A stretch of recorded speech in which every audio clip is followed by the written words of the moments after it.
Buya, Afwan izin bertanya Buya.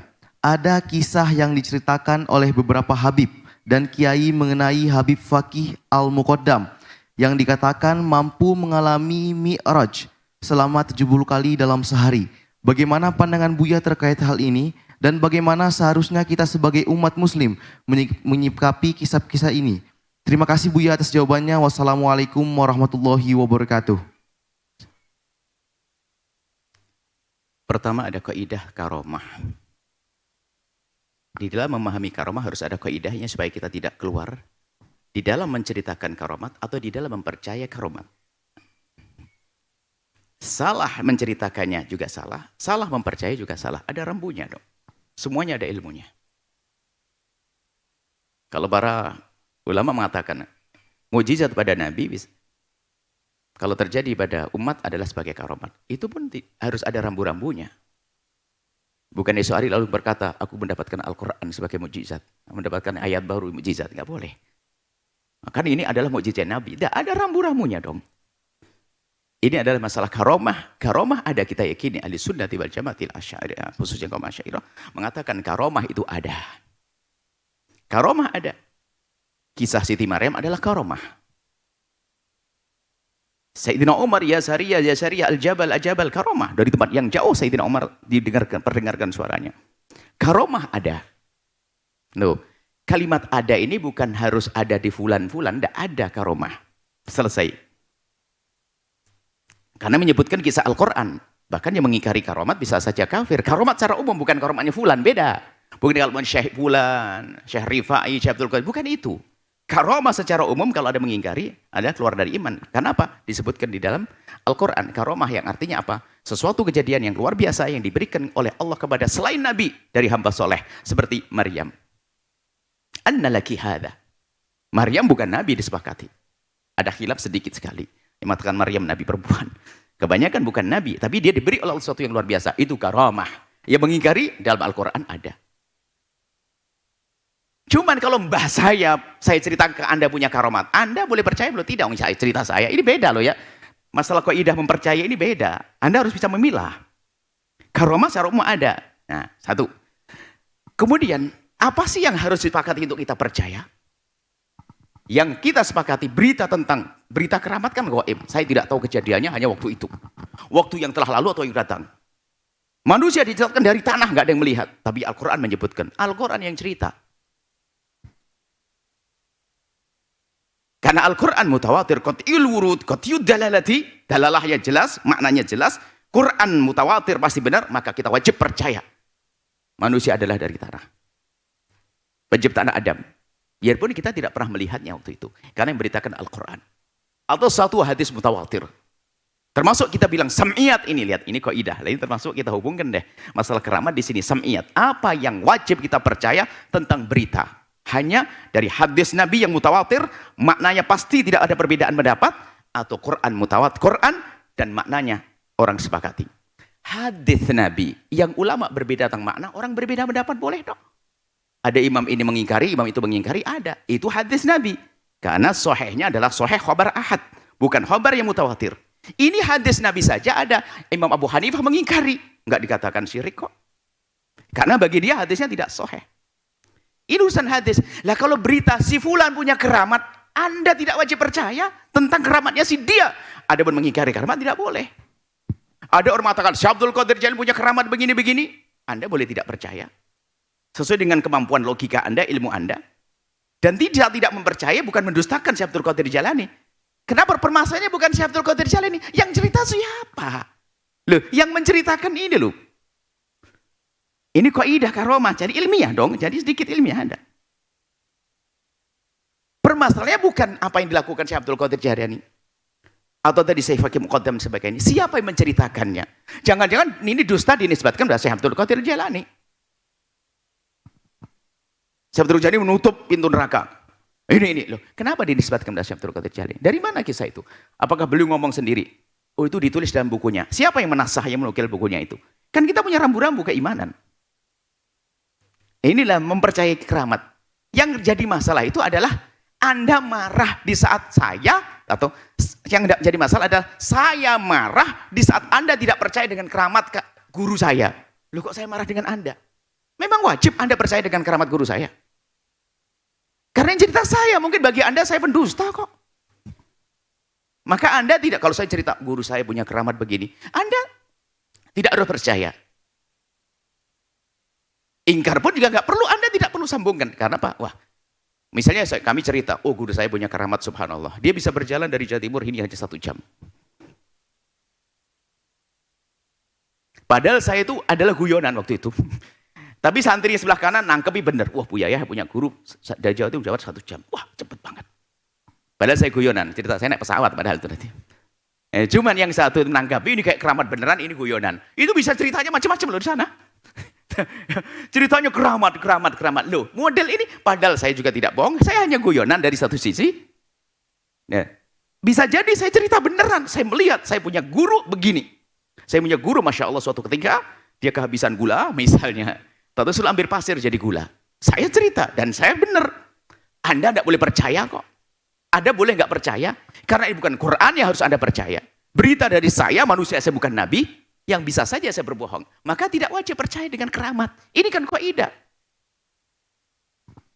Kalau Anda salah di dalam ilmu ini, alangkah banyaknya dusta yang dinisbatkan kepada ulama dianggap benar, padahal ulama tidak melakukan. Keramat-keramat palsu dinisbatkan kepada ulama-ulama, padahal itu tidak terjadi.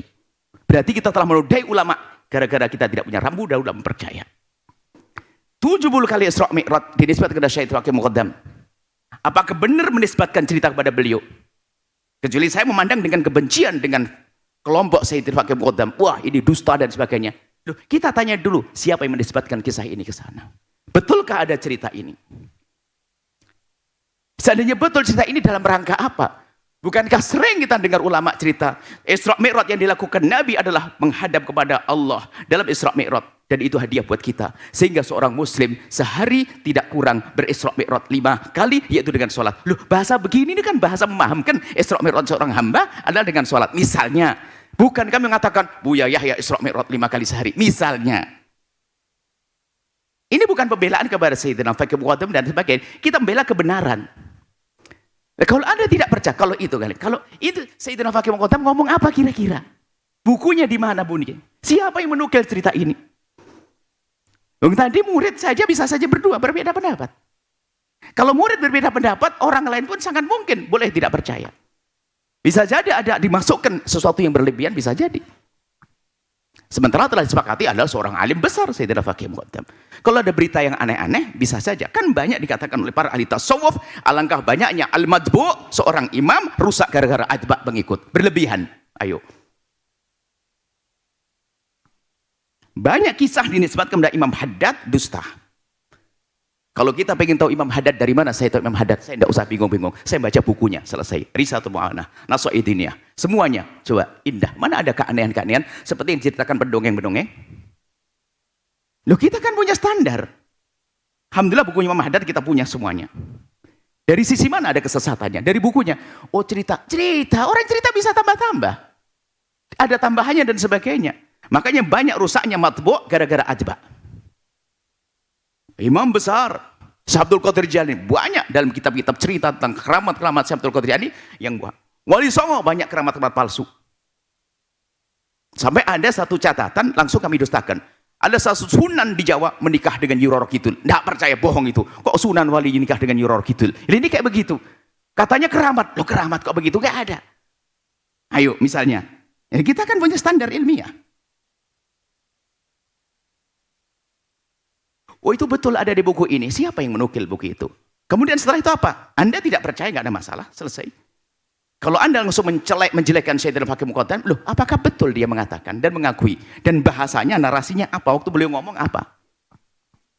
Ini bukan berlaku pada Sayyidina Fakih Muqaddam, kepada siapapun. Ulama-ulama yang selamat ini dianggap punya keramat, kita harus bisa punya filter.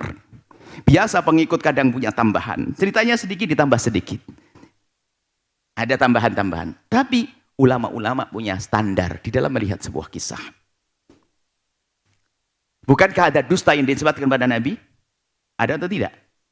Ada hadis palsu. Bagaimana cerita palsu tidak ada? Dinisbatkan kepada Syekh Abdul Qadir Jailani, Syekh Ahmad Rifai, Sayyidina Fakih Muqaddam, Imam Haddad. Banyak cerita palsu dinisbatkan. Oleh siapa? Ya oleh orang-orang.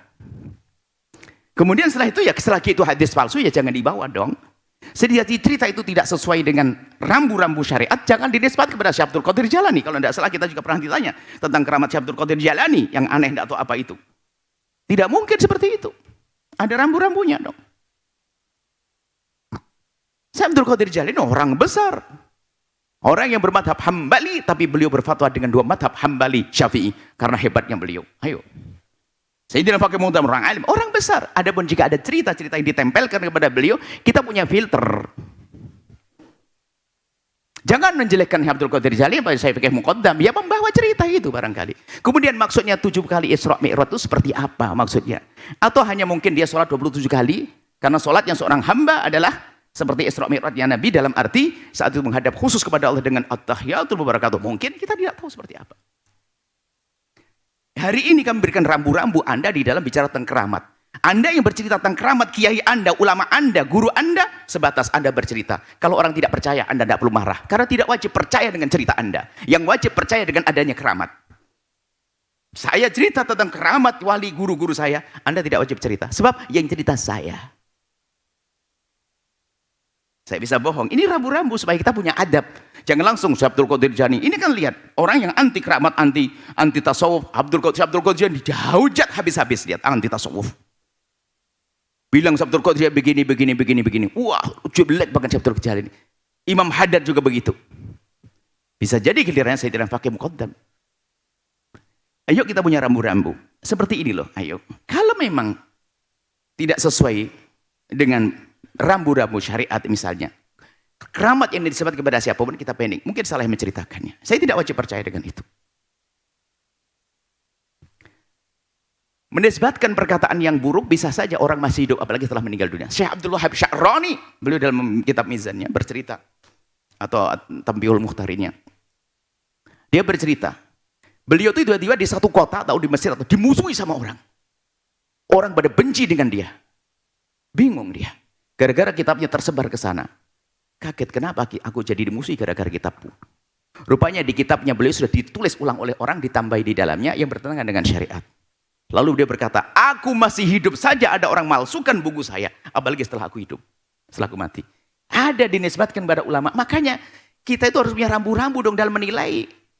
Jangan langsung gara-gara keramat yang aneh dinisbatkan kepada Syekh Abdul Qadir Jalani. Kita langsung, wah kok Qadiriyah gak benar semuanya. Loh, Anda ini apa? Sayyidina Faqih Muqaddam, kemudian Mbak Alawi salah semua. Oh ini keramat Wali Songo aneh, Wali Songo batal semua. Loh, Anda ini tidak cerdas dong dalam menilai. Kami ingin hari ini belajar cerdas semuanya.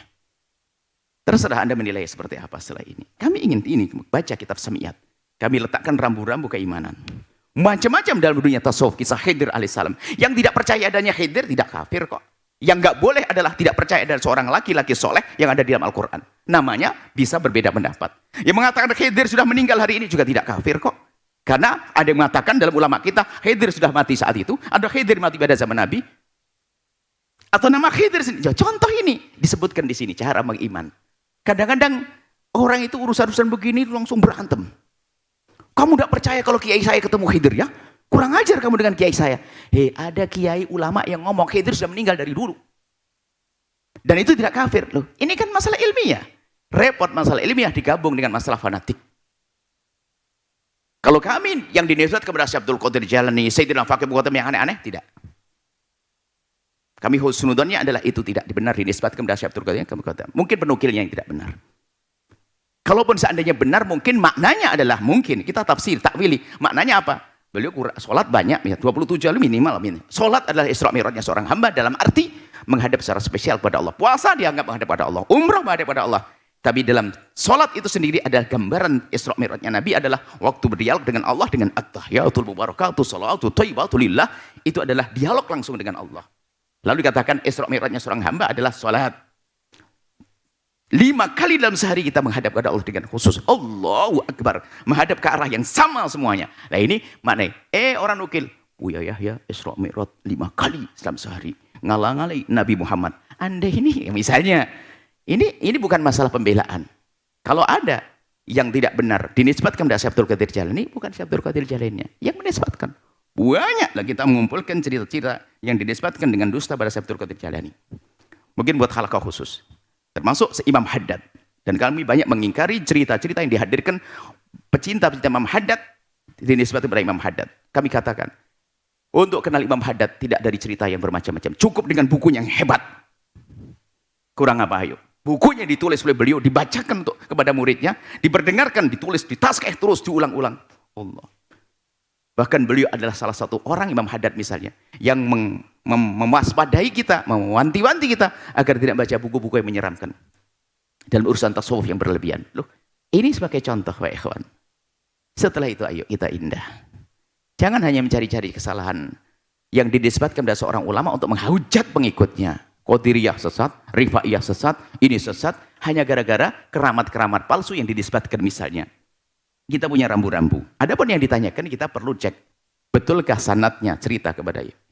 Kemudian maksud Sayyidina Faqih itu apa kalau betul? Kemudian biarpun sanadnya benar, ini adalah kisah manusia. Dia adalah kita tidak wajib mempercayai. Karena apa? Bukan hadis mutawatir. Kita tidak mempercayai keramat yang dinisbatkan kepada Syekh Abdul Qadir. Kita tidak haram kok. Karena apa? Permasalahannya kita meragukan. Ini bukan orang mutawatir, bukan jumlah orang cerita aku melihat. Gerombang rawahu jam'un an jam'in la yumkinu tawatuhu ma'al kadhibi. Bukan dikriwatkan oleh kelompok orang. Nah, ini nukil ke fulan ngomong, ya fulan ngomong. Sangat mungkin itu adalah kemasukan dusta atau lupa dan seterusnya. Sehingga khobar ahad itu sendiri pun kalau ada orang tidak meyakini, bukan sesuatu yang disalahkan. Sehingga disitulah terjadi perbedaan. Ada furu'ul akidati, perbedaan urusan akidah. Apalagi masalah keramat. Ini adalah rambu-rambu ilmu. Mohon maaf agak panjang karena ilmiah. Ilmiah, coba saja. Jangan lihat, wah ini pembelaan. Membela kebenaran. Rambu-rambu di dalam beriman. Lambu-lambu dalam mengiman. Itu kan hal gaib, berita keramat itu hal gaib. Berita yang lalu gaib, saya tidak melihat secara langsung, namanya gaib. Gaib itu terjadi pada masa lalu yang kita tidak tahu, hari ini kita tidak bisa melihat, atau yang akan datang gaib. Maka sampainya kepada kita dengan berita. Siapa yang membawa berita? Rambu-rambu berita ada. Ini dalam kitab ini. Maka kami berharap kitab ini segera dimiliki oleh semuanya. Sebab banyak keanehan-keanehan di kampung kita percaya bertentangan dengan rambu-rambu berkeyakinan. Anda ini sebagai pendidik, ulama, ustadz, kalau ingin nukil kisah-kisah keramat yang bermanfaat kisahnya, apa artinya kalau Anda bercerita tentang Buya Yahya bisa ngomong sama cicak? Faedahnya apa untuk umat? Anda ini kalau menikil yang bermanfaat, keramah-keramah keistiqomahan. Ini jangan Anda suka menukil keramah-keramah, kadang-kadang yang belum tentu benar nisbatnya, bukan bohong yang punya keramat. Pasir jadi tepung, ya memang mungkin terjadi pada waktu wali siapa begitu. Tapi yang perlu kita hadirkan adalah kisah-kisah yang membangun moral, akhlak, dan seterusnya. Jangan gampang Anda nukil, Ustadz di mimbar, dikit-dikit keramat yang aneh-aneh. Itu menjadikan orang jenuh. Keramat berat itu adalah, nggak bisa disuruh toladani, kan gitu. Wah pasir jadi tepung. Setelah puasa 15 hari. Akhirnya ada orang malas kerja, puasa 15 hari, biar pasir jadi tepung, nggak jadi-jadi. Jadi tolonglah yang Anda ini ustadz tuh pilah-pilah deh kalau ngomong. Jangan asal ceplos. Umat ini pengen suri toladan. Suri toladannya bagaimana Imam Nawawi belajar dari masa kecilnya. Jangan laduni tok saja. Imam Nawawi mendapatkan ilmu sulwasi itu belajar dari kecil. Sampai dari kecil sudah diduga kalau dia bakal menjadi orang alim. Karena tampak kecerdasannya, tampak semangatnya, ibadahnya dan seterusnya. Hari ini orang pengen praktis, pengen puasa 7 hari bisa bahasa Inggris langsung. Ada ilmu dunia. Ini orang aneh-aneh belajar bahasa Inggris baru bisa bahasa Inggris. Jadi maksud kami Anda ustadz semuanya, kalau Anda ingin nukil berita, cerita itu yang bermanfaat untuk umat, bukan hal-hal yang sering menjadi orang berselifat. Anda harus cerdas dong bijak. Umat itu pengen yang Anda berikan bermanfaat, akan mereka damai dengan saudara, semakin mencintai. Jadi suri toladan. Ini ustadz di mimbar ceritanya wadas yang bisa berterbang di awang-awang. Naik pesawat tiket 500.000, wah bisa berjalan di atas air. Saya sering berjalan di atas air, naik perahu. Repot ini orang hidupnya kok aneh ceritanya. Sudahlah ya ustadz itu, tolonglah yang cerita pada orang awam itu yang logis, yang bisa dicuri toladani dan sebagainya. Jangan cerita yang aneh-aneh. Ini juga kritik kepada para asatid itu yang bikin pusing, bikin bingung ini ya. Mohon maaf ini karena ini juga bikin menjadi rootnya permasalahan itu gara-gara orang cerita tidak diseleksi, asal ceplos, atau mungkin karena nggak punya bahan, jarang ngaji atau bagaimana. Akhirnya akan jadi masalah semuanya. Jadi berikan kepada umat yang bermanfaat, yang menjadikan mereka bersuri toladan. Tentunya adalah ada dasar ilmiahnya dan sebagainya. Seperti itu. Jangan lupa berselawat kepada baginda Nabi Muhammad sallallahu alaihi wa alihi wa sahbihi wasallam.